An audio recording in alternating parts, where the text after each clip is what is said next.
Howdy, y'all. Welcome back to all of our loyal subscribers in the tribe. If this is your first time, feel free to press the like button down below and also press the notification bell so you're updated on every future upload. We usually upload once per week.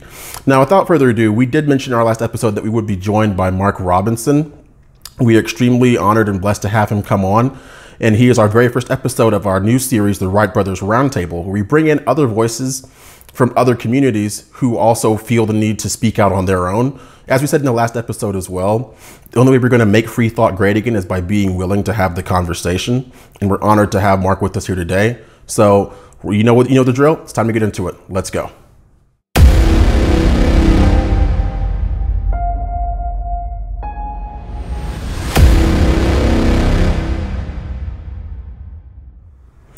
Alrighty, so you know that I am here coming to you from Dallas, Texas, and my brother is coming to you from San Antonio, Texas. But we are joined today by Mr. Mark Robinson from Greensboro, North Carolina.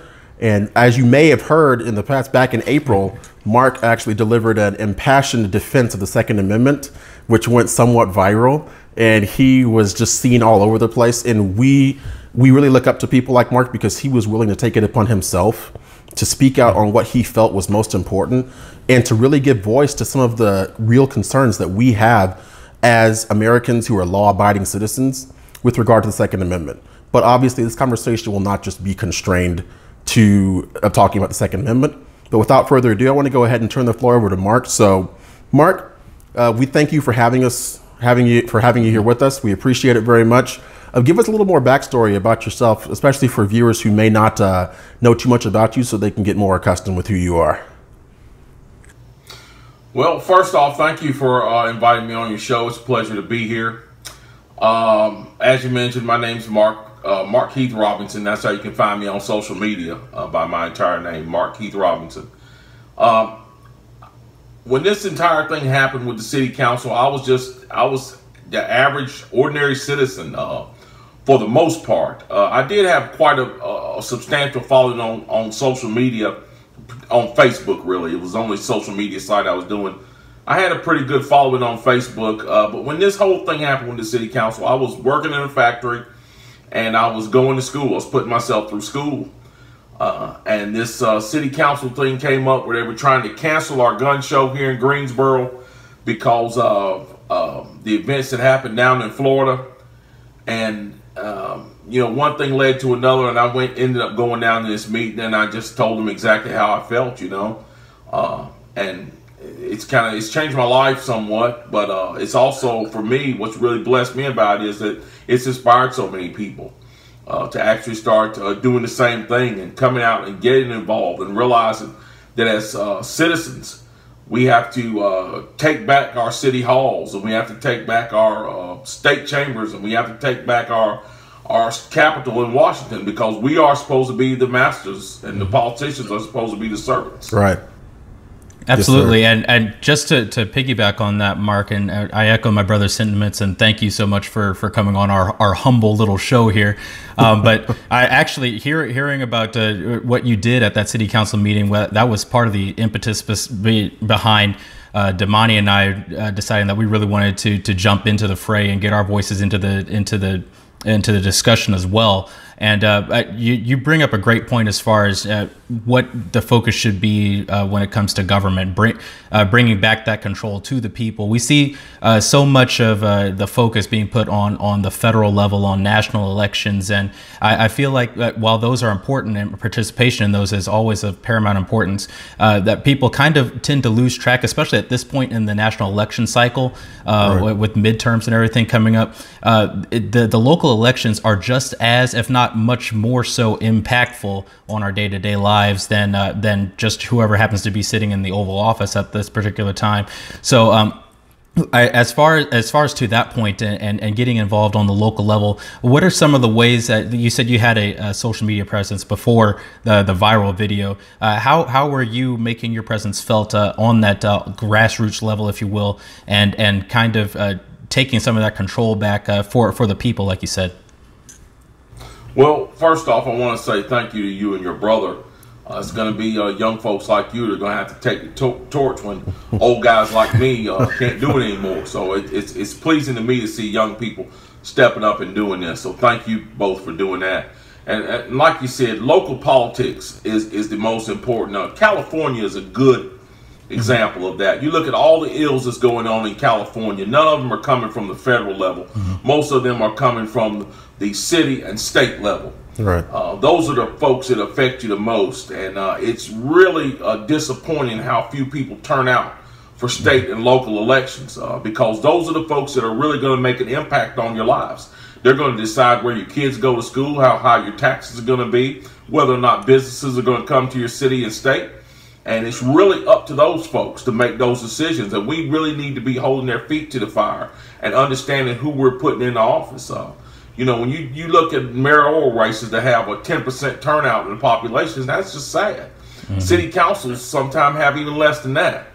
So we really, as a citizenry, we really need to take control back. Now, as far as what I was doing to get involved in politics, I'd been involved in politics some years before. I'd become somewhat disheartened with it, and you know, of course, life takes over, and sadly, I walked away from it and wasn't involved. I got back into politics on social media presence. When I first started on Facebook, I just intended to go on and have a little fun with some friends. But right. I kept seeing all these political things, these leftist political things. And at first I would try to respond to them by telling people, hey, you know, that's not really what happened. And I found myself being insulted, derided, called names. And so finally one day I just decided, you know, that's it. I took the gloves off, so to speak. I changed my entire page to a to politics. And I've been moving forward ever since. I think I started off on Facebook with about 3 followers, or 3 friends and no followers. And right before the city council speech, I think I had about 15,000 followers. Wow. After the city council meeting, and after my appearance on Fox and Friends, I can distinctly remember I came out of that appearance, turned my phone on, looked at my social media follow count, had jumped up to 33,000. Wow. So it's been growing ever since. So I've been, like I said, I've been active on social media for a while, but the one thing that this experience has taught me is this, and I try to tell people this as much as I can and encourage people. You know, I don't want to tell people you're not doing something right, or, you know, try to point a finger and say you're not doing enough. But I'm trying to encourage people to help them understand social media is a great tool to spread a message, but nothing is as effective as actually making your voice heard, showing up in person to these meetings. That's what these politicians fear the most. They fear an active citizenry that they know they're going to have to answer to face to face. And quite frankly, we should be making them feel that fear more and more. Right. Absolutely. No, absolutely. And go ahead, Damani. I didn't mean to steal your thunder, but I can't wait to get back into this next point that we talked about beforehand. Go ahead. No, you're fine. And to your point, Mark, I do feel that it is our obligation to go out and be more actively involved. But what are some of the factors that you think contribute to that almost malaise that we slip into sometimes when things might possibly be going our way politically, or we might have the person that we voted for in office? What do you think are some of the factors that really contribute to people not being willing to turn out or not wanting to go to these meetings, because they are held on a pretty frequent basis? And I know you were inspired to go because something was really personal and important to you, but what do you think are some of the ways that people should get involved, and why do you think people don't feel the need to be so actively involved in their political forum? I think the number one thing that keeps people from being involved is just life itself. You know, we're most of us working people. We're just so busy, and when we get a moment to relax, we get off from work. We want to go home and relax before we have to return to work the next day. We want to go home and spend time with our family. You know, we want to go home and maybe watch a little television and sit down and just, you know, take it easy before we have to return for another hard day of work. Right. I think that's the number one thing that keeps people from doing it. And it's completely understandable. But here's the thing. The reason you shouldn't do that is because we have to understand in this country, we have these freedoms that we have, but we will not have these freedoms that we have if we're not responsible with the freedoms that we have. You know, I'm a firm believer that God gives you 2 things. He gives you your life, and he gives you a set of instructions. You know, he gives you, and along with that, he gives you your freedom. You have to make up your mind what you're going to do with those things. And we have to understand as Americans, you know, everybody wants their freedom. We all want our rights. We want all those things, you know, we demand them, you know, but we can't have them if we're not responsible with them. And one of the responsibilities we have as a free society is to be fully engaged with our elected officials, not our leaders. They are not our leaders. They are our elected officials. They are our servants, and we are supposed to be engaged with them. And that's the responsibility we have as a citizenry. And if we don't get involved with them, if we don't stay actively engaged, we run the risk of allowing them to become either corrupt or despotic or both. Right. Absolutely. And I'm really glad you brought up, you know, the one of the main reasons for that malaise is just life. And if you're not actively involved in the political sphere, you know, as part of your job, it does become something that you have to actually work to keep up with. And I say that as a relatively new father myself. I have just one kid, a 15-month-old son. And man, he keeps me as busy as can be every waking moment that I'm not at work. So I'm starting to glimpse a little bit more of the real world aspect of that. But more to what you were saying as far as, you know, remaining actively involved. I noticed when you got up and gave your city council speech, that was not something that you had prepared, correct? It was not. That was something that just it came completely off the cuff. Wow. And so to speak. I mentioned that very purposefully because actually our parents were both certified Toastmasters. Are both certified Toastmasters, and for those who don't know, that's a national public speaking group. So our parents raised us with a mandate, basically, to be able to represent ourselves well through the spoken word. And one of our favorite aspects of that program was a part called Table Topics, where it was at the end of a meeting, and they would pick a random subject, and you'd have to get up and basically riff on it for 2 to 5 minutes, and just be able to give your thoughts on an eclectic range of issues from sports to politics to medicine to music, you name it. And it wasn't so much about being an expert on everything, but on those subjects where you could speak competently, then being able to drive home your point and be able to drive it home succinctly. Because when I first heard your speech, it sounded as if you were reading from notes. It was that good, but it showed me how when you are actively involved in politics on a regular basis, especially on stuff at the grassroots level, that you're able to speak in a manner that actually drives your points home even more than if you had been reading from a teleprompter. So right. I guess as a father myself, and as someone who's just starting off with a family, what are some tips that you have to get involved and stay involved, and to really present yourself as a leader, not only of your home, but of your community? And we'll get into more on that later. But what's your take on that? Well, I think one of the things, and I'm going to go back, and I want you to follow me on this, what I'm about to tell you. With the city council speech, now I'm going to imagine I would tell some people this who are not believers, in God.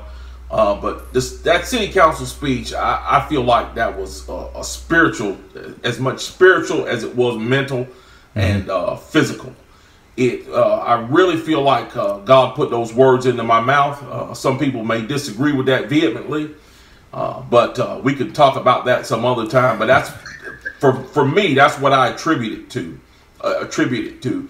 So I think the main thing is this: what I see is that speech was the culmination of what I'll call spiritual training. As I mentioned, I started off on social media just for kicks. I had a couple of friends. We would share things about old school professional wrestling and just silliness. And more I found myself being drawn into these debates about politics. And more I had to sit, and sometimes for hours, I would sit and I would try to think of, what can I say to this person to convince this person of this? And, I really had to work on my words. And I found myself, and this is going to sound crazy, I found myself talking to myself so much about political issues and about social issues. And social media was a great tool for me to be able to express those things and organize my thoughts. And the whole time I was doing it, I was wondering, why am I doing this? You know, why am I doing it? And I think I found out why I've been doing it, why God was leading me to do it for so many years on that platform. He was actually preparing me for April 3rd. And I really believe that April 3rd was the night he released me to go out and into my destiny. I really believe that. And when I say my destiny, I think my destiny was to go out and inspire people to take back hold of the freedoms that God has given us and not take them for granted anymore. So that's how I feel about that entire thing. And I really think that the way that we stay engaged and the way we can really make an impact is by doing just that. We have to stay engaged. We can't get discouraged and walk away when arguments come and we don't feel like we don't have the right words. We have to keep at it, and we have to keep struggling and wrestling with those things. And above all, we have to keep asking God for wisdom, because you know, there's a great story about the founding fathers when they were writing the Constitution, when they were crafting it. Oftentimes they would get stuck and wouldn't know where to go, which direction to go, or what words to use. And when they did, they would seek help from a higher authority, and that their higher authority was God. And so we need to do the same thing. We need to implore him to give us the wisdom to be able to carry out the mission he would have us carry out in every aspect of our lives. Yes, sir. We wholeheartedly agree with you. So as we said, we try to keep these videos as brief as possible. We want to thank you so much for coming on, because I know we could talk all day. This is something that we're passionate about, something that we know you're passionate about as well. And we just want to thank you for being bold enough to go out and be ready to give an answer for the hope that lies within you. There's a scripture verse that says that. And we really believe that to be true. So, Mark, we appreciate you so much. We hope that y'all out in the tribe enjoyed this video. We know it's a little bit different, but we're always trying to give you new content and new ways to engage with us and hear from the real movers and shakers in our community who are out here actually making positive change. And what better place to start than with Mark Robinson. So Mark, we appreciate y'all. We appreciate you coming on. It means the world to us. And just keep doing what you're doing up there in North Carolina, and we'll try to do our best to hold it down south. All right? All right, that sounds great. Thank you for having me on. It was our pleasure. But we appreciate it all. Thanks, and gig 'em. Thanks, and gig 'em. The first revolution is when you change your mind about how you look at things and see that there might be another way to look at it that you have not been shown. The revolution will not be televised, and be no rerun, brothers and sisters. The revolution will be live.